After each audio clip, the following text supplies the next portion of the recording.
Namaste, Namaste, namaste. and welcome all to our continuing series, Savitri is the Message, with our beloved brother Alok. Namaste, Alok. You had something you wanted to share with us. Yes, so as I said, it's beautiful to have, meaningful harmony. I won't use the word coincidence between the inner and the outer. So today, in terms of time, date is the day when the Siddhi day is just over. And today is one of the little known days in the ashram known as Immortality Day. And I think we should not talk about it for the simple reason that the mother wanted it to remain sacred and secret. So let people dwell upon it. But the interesting part is that Siddhi Day is where Sri Aurobindo stands on the ultimate peak of the overmind, where all that Sri Krishna has gathered into himself is with him now. And we are going to read a passage from a canto which is right there when before he is entering into the realms of the beyond, on the highest layers of the overmind, where it's jutting onto the supermind. So that's something interesting.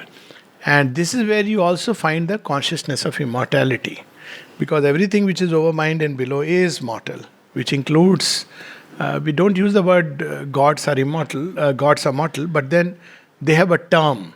So anything which is within, moves within the realm of time is subject to time. That is the sense of mortality.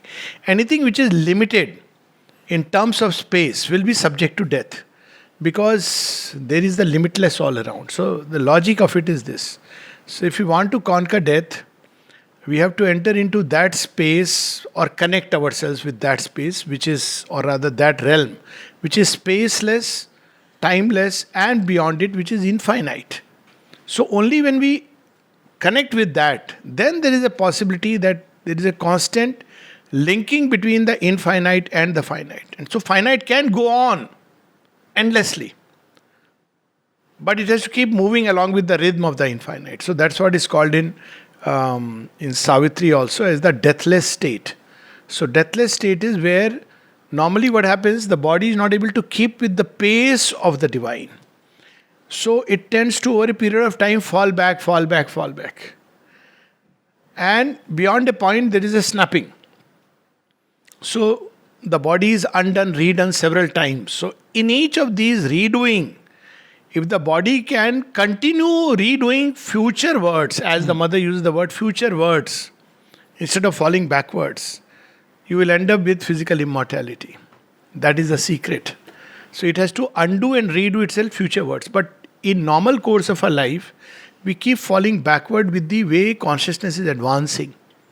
This is what happens. Even at the level of the world consciousness, it's advancing.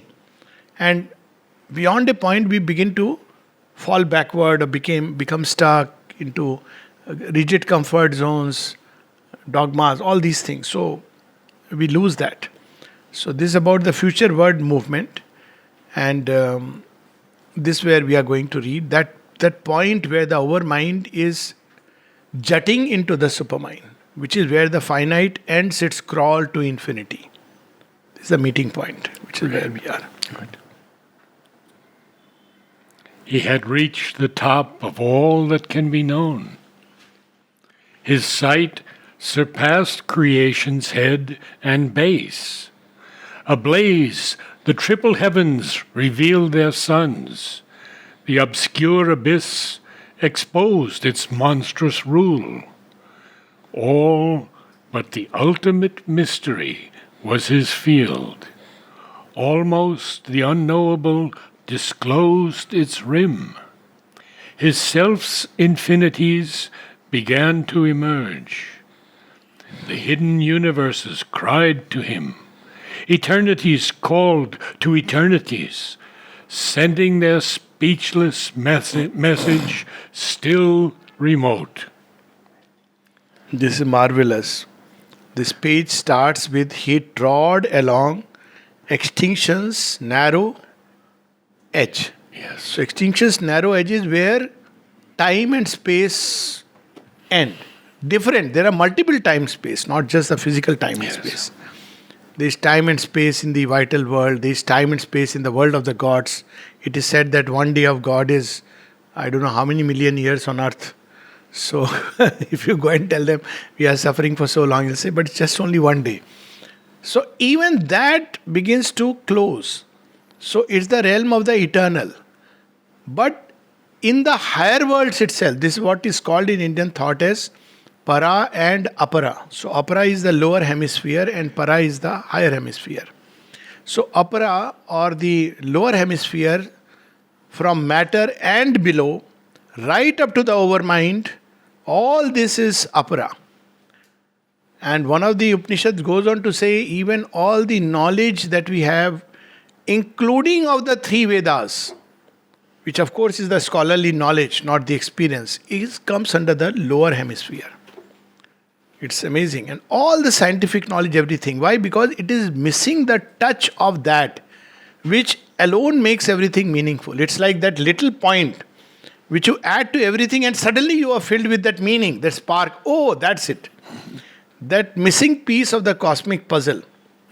Where is the divine eye of sight that Sri Aurobindo tells us? So that's where, at that realm, it is watching over all creation, also known as Vishnu in the Vedic lore. And beyond it is infinity, eternity. Now what's there? There are worlds, but these are worlds which are not subject to any dissolution. The world of Krishna, for instance, Golok, supramental worlds, and there are higher worlds which Sri Aurobindo describes as Satlok. So Satlok is world of pure existence. There is no way it can dissolve because it's true existence. Here what we experience is that true existence is in everything, but covered with codes. These codes are bound to dissolve, subject to dissolution. Then there are worlds of Chidghanlok, pure consciousness. Then there are worlds of Tapolok, pure force. And there are worlds of Anandalok, which are bliss is everything there. So it is the same Sachidanand which puts forth one aspect or the other and creates worlds. And then there is the supramental world where all these higher worlds are coming and entering like in a funnel or a prism. But when they come out of the supramental world, you have the lower three worlds, the mind world, vital world, and life and body. Yes, so, but that is the supermind is the meeting point, like a prism. The white ray enters on one side, when it comes out, it is scattered into 7. So, in these worlds, the plan is very different in these higher worlds. They are worlds which are not subject to dissolution. They will always be, forever be. But there are issues there, and that's why ultimate experiment of the material world was created. So that's what we are reading. Ashwapati is walking along extinction's edge. If you go on to the other side, there is nothing like self-identity. Even the self that we call as the soul tends to, as if it is self and the world, begins to dissolve there. There is an experience of Swami Vivekananda, and that will show us that how difficult and challenging tasks Sri Aurobindo has taken. So the experience is that when he came to Sri Ramakrishna and said, is it really true that there is something like that higher world seems so real to us? So he did nothing but he touched him, and Swami Vivekananda saw the whole world float and vanish. So he was completely lost. And then when he comes back, he says, see, you have seen it, but now you will not enter into it. I have locked the doors of this world for you, this dissolution for you, and I have given the key to the Divine Mother. Till you have finished your work, she will not open the door. Oh my God. So you live here because it's so. On the other hand, when the same experience Sri Ramakrishna gave to his nephew, Hriday, he went mad. There was no way he could connect. You're totally, and it's so powerful that it's disorienting.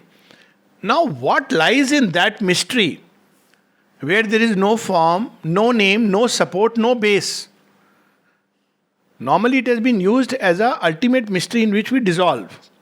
It was given to Sri Aurobindo to enter there consciously, know what lies there, not only know what lies there, to bring it down and join it with the rest of the creation here.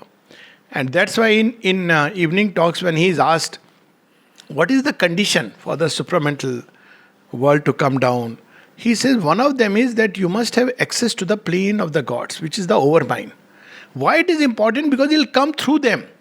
Now, if any of them distorts, is not ready, doesn't consent, then the whole thing cannot take place. So initially, you see, Mother brings down the world of the gods, overmind creation. Then even Sri Aurobindo's letters, when he's asked, you are busy with the supermind transforming matter, he says, no, I am supramentalizing the overmind. That's his word. It must be thoroughly supramentalized. Once that happens, then the rest of the passage is created. It's unimaginable what he has even attempted, frankly speaking. That infinity means all your measures will fall away. At one place, the mother says that human beings have created confusion in the world of animals. The Superman will create confusion. He has written, it's a note, because you don't have any more those measures which govern a mentalized life. It's not a mentalized life. It is driven by the breath of God, literally. That's how Sri Aurobindo puts it. Who am I? I am not a bhakta, I am not a jnani.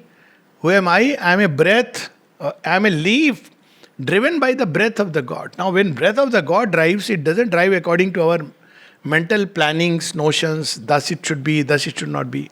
So it's to make the human scale adjust to that note. It's almost unimaginable, and that's what he is trying to do. That's why the long process. Yes. It's not like, okay, supermind is manifested, now we should see supramental beings. It should, even the mind, to break free from the limits of the mind and open it to infinity is a task enough. Heart, cabined in small little walls, life, energy, with small aims, and then the body. So here we have this, near the high verges of eternity and mounted the gold ridge of the world dream. So this entire world from there appears like a dream. The real is there. You discover, oh, that is real. And the gold ridge, that's where we enter into the supramental. Between the slayer and the savior fires. So that's where if you enter, you are dissolved for good. And yet, that is the fire. When it enters into the world, creates. So between the slayer and the savior fires, the belt he reached of the unchanging truth met borders of the inexpressible light and thrilled with the presence of the ineffable. Above him, he saw the flaming hierarchies. Often people ask, what is the name of their gods? Incidentally, they don't have a name. We can put any name to them. Why? Because they are beyond the realm of name and form. They are flaming hierarchies. That's the simplest you can say. The moment we try to compare with any of the gods here, we are actually committing an error because they are beyond names. They are beyond form. The moment they have to take a form and name, they will appear on the overmind and appear like that. But they are infinities, eternities, absolute power. There is a description of these realms in Secret Knowledge where Sri Aurobindo uses the word absolute potencies of God. Mm-hmm. And he says how they act. They have no truck with our virtue or our sin, with our sorrow, our grief, nothing. They act only under the impulsion of the highest truth. They don't know he's a virtuous man, let us, help him out. He's a sinner, let us punish. Nothing of that kind. He even says by their indifference, they help us. Yes. They help the world by their world indifference. Oh. That they are present is enough to... Yes. So that is the realm he is standing upon. The sun-eyed guardians and the golden sphinx. So sun-eyed guardians are all these four great powers which are standing on the gates, and the golden sphinx who opens the doors to eternity. Sphinx is the mystery. Sphinx always is a mystery. So there are two sphinx. One is the dark sphinx, which symbolizes death, the mysterious death, whom we don't know. And there is the golden sphinx. That is the shadow of that. There also there is death of all that we can conceive, think, imagine, so that we can be new created. So you have the sphinx guarding the gates of eternity, and the tired plains and the immutable lords, a wisdom waiting on omniscience, sat voiceless in a vast passivity. So it is very interesting. It's voiceless. We'll just come to that. It just not, measured not, nor strove to know. Okay, let me see. What is this man? Show me his account. How many papas, how many punyas? It just not, measured not. It knows. But listen for the veiled, all-seeing thought and the burden of a calm, transcendent voice. So this is where even to use the word sound, word, speech becomes almost meaningless because speech means a stir. So this is a realm where it's going beyond the first stir of creation. He had reached the top of all that can be known. All that can be known within this lower triple world. He had reached its apex. That is the realm of the unknowable. So Sri Aurobindo was asked this question, then how does one know it? I mean, is it forever unknowable? So he says, the unknowable is unknowable to the mind, but you can know it by identity. Otherwise, how would he write and express? You cannot know it by any mental process. The mind can take us high and we should use it to climb. But there comes a point where we have to say, okay, good vehicle, can't go there. I often give this example of temples in India. Some of those on the mountain tops, very interesting. They must be everywhere. So you go in a vehicle up to a point. Beyond that point, the vehicle will not go. So you have to travel on foot or somebody will help you on mules or something. This is very symbolic that you go on mule. Mule literally means your mind, you don't know whether you are becoming intelligently stupid or stupidly intelligent. That's how she put it, Alexandra David Neal. Then comes a point when you have to just enter there and leave behind everything. So this is something so beautiful that all else, so when we go there, then by that identity we can, understand. And the burden of ablaze the triple heavens reveal their suns. What are these triple heavens? We don't see the suns, we only feel the rays. So Sri Aurobindo says about this in the Vedas, that in the Vedas they spoke about these high heavens. So normally what they call as heavens, Swarlok. Om Bhur Bhuva Swa. So the Swarlok is the heavens which is formed by the rays. Here we had that in heavens of the ideal. That's the rays. And then he says, but rays is not yet the sun. So beyond the Swarlok there is Maharlok, which is the sun, the original. That is where one must go. So there one begins to see the sun, the governing powers, the ultimate truth behind all these triple mystic heavens. Now triple mystic heavens is a cryptic line. It could mean the heavens above, the Satlok, Tapolok, Anandlok, or Chidganlok and Anandlok. It could mean that. It could mean the lower triple heaven of the three. In Indian pantheon we have Kailash, Vaikuntha and Brahmalok, which are the three realms of the three aspects of the divine. But here it is the triple mystic heavens which are hidden. Nobody knows. And he begins to see their sun. So the three higher realms. The obscure abyss exposed its monstrous role because he is standing on that highest limit. So then from there he sees the abyss below. And everything that is there within it is exposed. Nothing can remain hidden to that sight. Nothing is hid from his blazing sight. That's how he describes. But it's obscure to us. Yes, it's obscure to us. Monstrous rule, all but the ultimate mystery was his field. Ultimate mystery, you have to enter into the supramental door. So always, that's why you will see that before Sri Aurobindo, and I say this with certitude, not just certitude, having read through a vast body of spiritual literature. The fact is that ultimate mystery for the first time has been really explained in words which we can understand by Sri Aurobindo. There is a point where it is said, this is Maya, a dream, and that is that. Or it is said, this is Leela. Why it is so, we don't know. So there are explanations. Nature, your rebirth. It is a way of explaining away. It's like saying it's a dream. It's a way of cutting the knot of the cosmic puzzle. So when you say an illusion. Illusion. You can't question it now. So only thing is come out of the illusion. But there is a mystery which we don't understand. Where this illusion came from, why it is there, why we are trapped, who put us here in this whole illusion, and for what purpose? If the end was to be moksha beyond, then who trapped us in it? So here you get that sense of the ultimate mystery. Only in the supermind you have the perfect reconciliation. So, ultimate mystery. So he has not yet entered. That will come in the next book, book 3. Here he is standing at the rim of the overmind. Eternity, acha, this is interesting. Almost the unknowable disclosed its rim. It's very interesting. Sri Aurobindo sometimes uses a word which, is so expressive. Here the word is almost. Almost, yes. Almost. It's like you can sense it, but something is still there which you cannot. Almost. Almost it disclosed. It's on the verge of disclosing. Almost they saw who lived within her light. Yes. Almost they saw. As if he goes through as if so many times. Yeah. Not telling us exactly, but it's as if something like this. Because it's indescribable.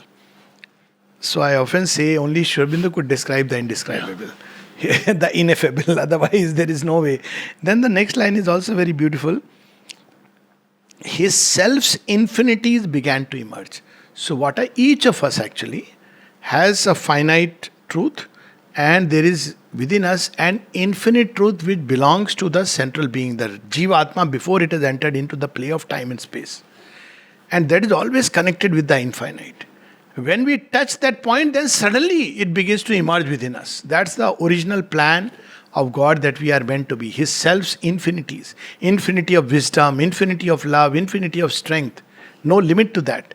All that begins to emerge when we reach that point. So it's very interesting. The self's infinities began to emerge. The hidden universes cried to him. All the worlds which are beyond in the, what we normally call as the unmanifest, the eternal worlds, they cry to him. And we see this in Savitri, when Savitri is offered to enter into these eternal worlds. Yes. With Satyavan. Says you can dwell there forever and ever. There is no forever because it's eternal. So she says, no, I climb not to thy everlasting day, even as I shun the eternal night. Yes. So his self's infinities, the hidden universes, cried to him, eternities called to eternities. What a marvelous expression. Each being there, each power that the divine puts forth is eternal. And that's what I have several times said, that below the overmind you have this conception in Indian pantheon of the three Brahma, Vishnu, Mahesh. They are the three great gods. But they are also subject to the ultimate dissolution, Pralaya and Mahapralaya. So you will see that when an age ends, so Shiva says that, okay, time has come, time over. So he calls the shot. So then suddenly you see Brahma vanishing along with his power. Then next is Vishnu Bhagwan, because if you don't have creation, what are you going to balance? So he also withdraws. And then Parvati withdraws and then Shiva withdraws. So that's how it is described. But where do they withdraw? They withdraw into their own eternity. Param Shiva, Mahashiva, Mahavishnu. That's where they withdraw. And then they have to come forth. So they withdraw carrying all the gains of the creation. Same thing with Sri Krishna. So because our mind works with either or, Siddhi Day. So people say, if he is overmind, how is Anandamay? He is both. Anandamay is his eternity and infinity. But when he acts as an avatar, he came on overmind. But he is Anandaghan. If you call him as a mystic, it's only for the action that he took the station at overmind, simply because the world was ready for that much. But if you seek Krishna, you will end up with, regardless of this, you will end up into that Anandamay, because that's where he belongs to, comes from. His self's infinities began to emerge. Oh, eternities called to eternities, sending their speechless message, still remote. Every word is so beautiful. Speechless message. So one is figuratively one can understand. There are ways you can give message without speech. But speech is neither necessary nor is it even possible in that sense that speech is characteristic of sound. And it's without sound. Without sound.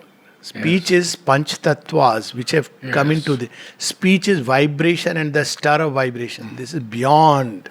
So, speechless. So how do they know each other? They know each other by sheer identity. Like as he describes elsewhere, that when two people, married couple who live together for, whatever, Years. As those who have lived long in love, yes. In love. They know each other. That, he's saying, whatever, tea. So the person knows that what he really means is that, I want to be a couch potato and I want a cup of tea without expressing. Because that is the kind of relation. So that is how, by identity, they know each other. They don't have to converse. That lets, like this show in the serials, Shiva going and asking Brahmaji, I am going to do this Leela. They don't have to do that. Beyond these three lokas, there is the conception of Trimurti, Tridev, they are one. Yes. So they are one. And if you go still beyond, then each enters into their own infinity. So there is no need of speech. So it's a speechless message, simply by identity. It can take the form of speech. So there is an interesting aside to it. Practical. So practical aside is, the more you ascend in consciousness, the less outspoken you become in terms of what is ordinarily human speech. Yes. You can speak only under inspiration, and then there is no limit to what you can speak. But the normal speech in which people engage in what is called as the lowest is gossip, and then slowly discussing things which are meaningless, and then there comes a time when you can only speak under an inspiration, whatever be the trigger point. That's what Sri Ramakrishna, Sri Aurobindo said, and all that. Because then speech is no more required. You can use speech to communicate to the world, but you don't really need. It's something which is inbuilt. There is such an identification. So this is the message which is... Shall I continue with Yes. this passage? Yeah, why Okay, not? It's fine. so beautiful. Sure. Arisen from the marvel of the depths, and burning from the superconscious heights, and sweeping in great horizontal gyres, a million energies joined and were the one. So this is the Sahasrar which is called in... so normally we think Sahasrar is the end. Sahasrar is the starting point of the... It's a reflected world. Sahasrar, where the 1,000 lotuses bloom. All the million energies returning into the sun. That's where human consciousness can ascend. Beyond it, it can enter into the unknowable. But here, that is the starting point. As I say, it's like a funnel. So it's entering into much higher things. All flowed immeasurably to one sea. All living forms became its atom homes. So there, if somebody asks, what is the path you are following? So one will say, no path and every path. Because that's why the Gita gives such a high truth. By whatever way and faith men follow me, they come to me. Even when they oppose him, they will come to him. That is the interesting part. Yes. When Mahabharata is over, that's how they say in the Bhagavad, and Shri Krishna is asked by his comrades, say, it's okay, you revealed yourself to Gop and Gopis. Why did you reveal yourself to Kansa? Shishupal, they were your enemies. He said, yes, but what to do? They were remembering me all the time out of enmity. They were remembering. Yes. So I had to reveal myself. But the import is very interesting, that everything is leading to the divine. This is the highest truth. The highest Vedantic truth is that this idea of this path then becomes sect, then it becomes cult.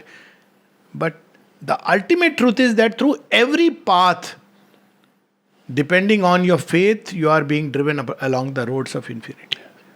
There is a path, but there is equal truth is there is no path. And I have found this analogy just with, my Air Force, this thing. It used to amaze me when I would see airplanes flying.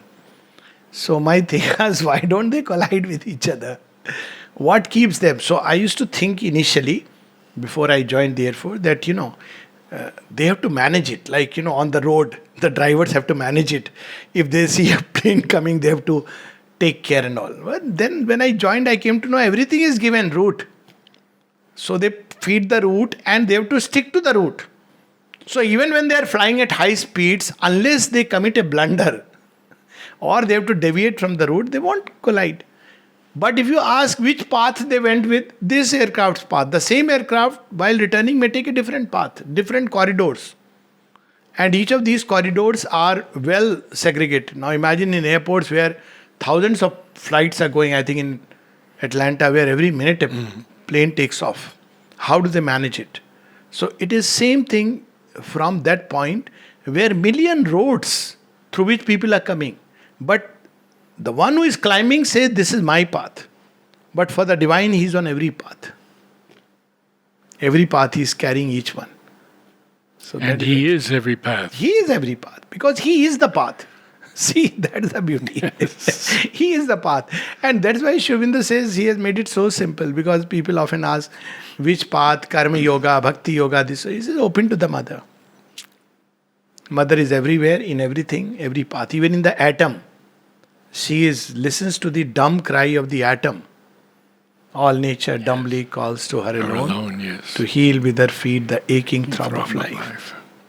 In every atom of existence, divine. Life can be so simple and beautiful.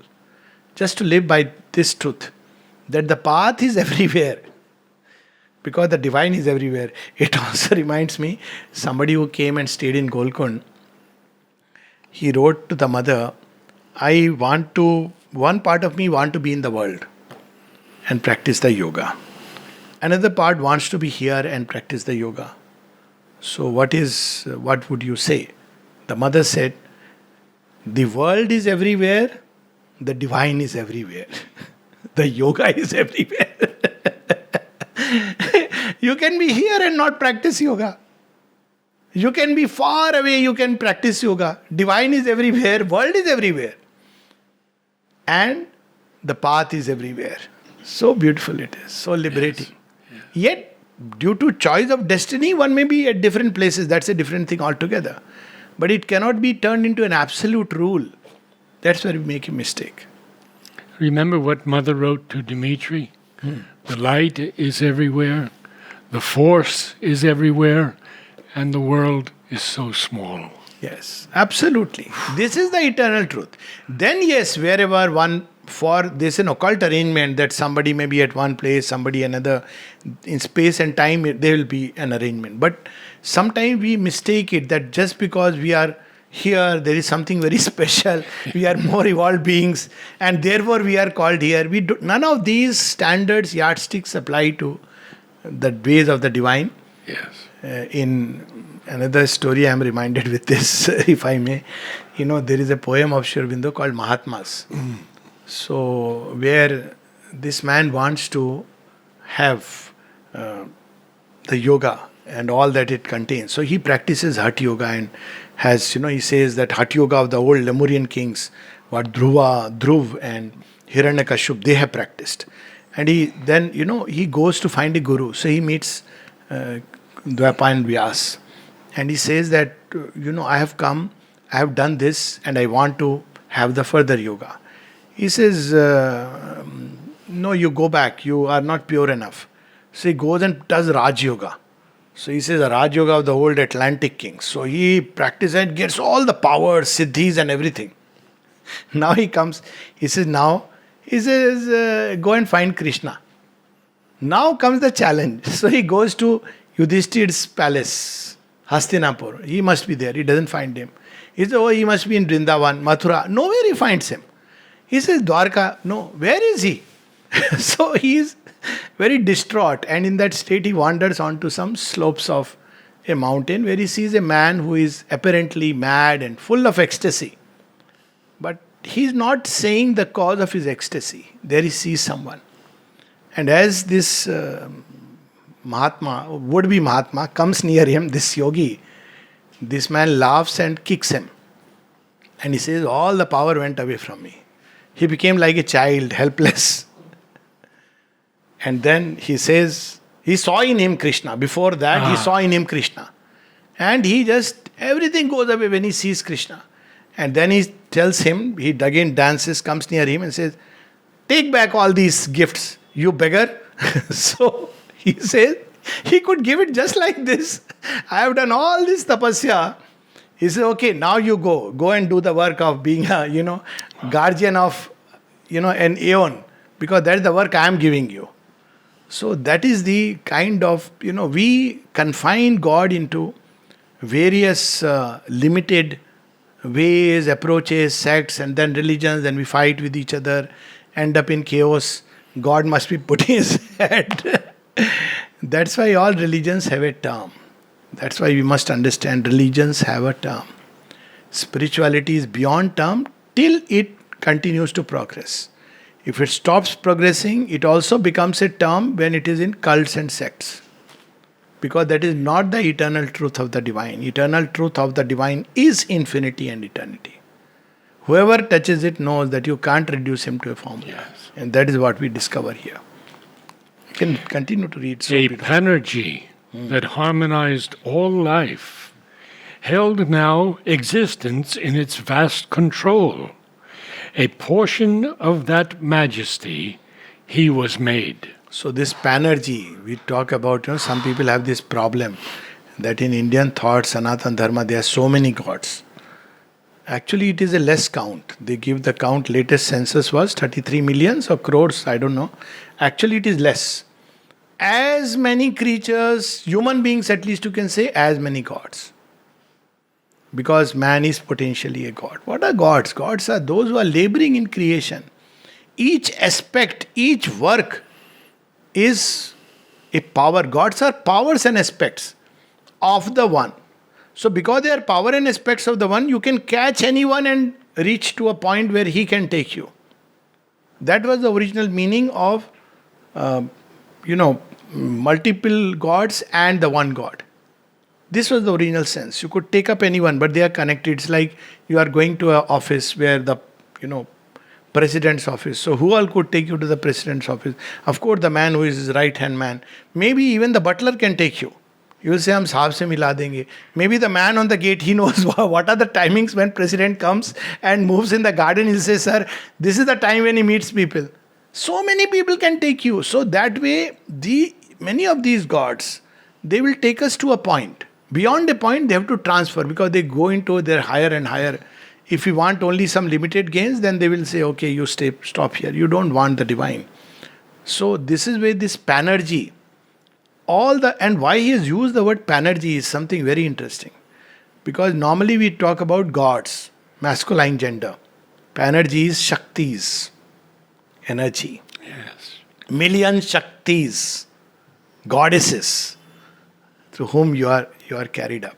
So a panergy that harmonized all life. There you find the secret key of harmony of all these different panergies. Held now existence in its vast control, a portion of that majesty he was made. So what happens to Ashwapati? He becomes a god among the gods. He has reached that point where now he can participate in the cosmic yagna. That comes later. He served the sessions of the triple fire. Yes. When you reach that point, then you are one of those who are participating in the Vishwa Yagna. That comes later. Because you have risen to that point through the tapasya or grace. At will he lived in the unoblivious ray. Whenever he wanted, he could dwell in that ray. So this is the realm where one begins. In that high realm where no untruth can come, where all are different and all is one. In the impersonal's ocean without shore, the person in the world spirit anchored rode. It thrilled with the mighty marchings of world force. Its acts were the comrades of God's infinite peace. So he's describing the state of somebody who has arrived at that realm. That how the limited human personality becomes a world personality. This is a term used by the mother. The world personality has nothing to do with popularity across the world. But this personality has an impact upon the world. It's driven by the divine. So this what, and beautiful, he is at once impersonal and suprapersonal. Deep within there is that utter impersonality into which one could any time dissolve if one wished to. So normally we say God is impersonal or we say personal. This is the point where the impersonal and the personal become one. See, Ramakrishna explained like this, that if you put from this side the stick, you find the idol. If you put it from that side, it's nothing is there. So impersonal and personal both are fused. And this all are different and all is all one. are one. So you understand the meaning of or the secret sense of the multiplicity. It's meant to be like that. There, one will not say everybody should think like me, speak like me, eat like me, dress like me, follow the same path that I am following. Because you understand that all are different, these differences are different expressions of the one. At the same time, you discover the secret oneness behind. The whole world march is crystal clear. And therefore the secret of action. Because when you act, normally we act by personal standards. But there it's a God-driven action. You know what you have to do. There is no enmity. That's why it's in that state of peace. He says beautifully, we'll read this. It's acts where the comrades of God's infinite peace. So it's not that you are troubled or distressed because you are participating in a certain action which is part of a cosmic action required at a point of time. Otherwise, it's a very personal action. I want to look after my, selfish action. But it's no more a selfish action. It's a God-driven action. And this action, there is, even if one were to participate in something like the act of killing as Arjuna was called upon, it still is in that state of inner peace. It's not in a state of disturbance, anger, equanimity. It has that. It's not in a state of hatred. That's why many people find it very difficult to understand the Gita and turn it into a otherworldly scripture. That Gita is, what is it preaching? So outwardly Arjuna is engaging in the battlefield. But in the Gita, it is also said, Arjuna, practice ahimsa. So, people get killed. Okay, Gita may be to practice in your inner life, but to Arjuna he gave the command, no. Practice ahimsa means inside within us there should be no slightest motive or intent of injuring anyone. And yet we must do what we must do. So ahimsa is not an outward act. One may refrain from an outward act and be boiling inside. That is the Gandhian idea of ahimsa, which is obviously a facade. But the true ahimsa is inwardly you are immobile. And yet you are fighting a battle if need be. There is no hatred. There is no sense of shrinking. No sense of remorse, sorrow, suffering, and all that comes. You have to do it because this is the work that God has given to us. A few more lines. Yes, and then we can start. An adjunct glory and a symbol self. The body was delivered to the soul. It was completely an instrument of the soul. Completely the body became an instrument of the soul. So body was delivered to the soul. An immortal point of power, a block of poise, in a cosmicity's wide formless surge, a conscious edge of the transcendent's might, carving perfection from a bright world stuff, it figured in it a universe's sense. There, consciousness was a close and single weft. The far and near were one in spirit space. The moments there were pregnant with all time. And that's why once you are there, the mystics, as they say, the great masters who rise very high, wherever and whenever you call me, I am there. It's not a, just a kind of a way of saying. It's real. Because there it's the spirit space, you are one. So wherever and whenever, she is there. So that's why in that spirit space, consciousness, one single weft. It's not like my consciousness, your consciousness, the animal's consciousness. So through consciousness, one can immediately travel wherever one wants to go. Time travel at its highest. Timeless travel. We can just, maybe next page, probably we can just end this canto since we are... Shall we? Yeah, maybe his brain was wrapped in... His brain was wrapped in overwhelming light. Or one line before, because it starts, the primal energy. Yes. The primal energy took him in its arms. The Divine Mother, primal energy. Yes. His brain was wrapped in overwhelming light, and all-embracing knowledge seized his heart. So it's no more a knowledge which is, oh, this is knowledge of the Shastras and which is regarded as God knowledge. This is worldly knowledge. Here you have to consult Yes. worldly people. Yes. It's an all-embracing knowledge applying in every sphere of life. That's what begins to reveal itself. And look, the power wrapped in overwhelming light. It's Yes. overwhelming. Yes. It could lead to a breakdown if the mind is not vast and supple and strong. Thoughts rose in him no earthly mind can hold. Mights played that never coursed through mortal nerves. Mark the word never. Yes. This is the first time He, this kind of experience, Shurbindo, as a representative of humanity, is experiencing. Mortal nerves bearing that. It's never happened. he scanned the secrets of the overmind. So this is again the word scan. He is standing above it. Yes. So now he knows Yes. all the secrets. Yes.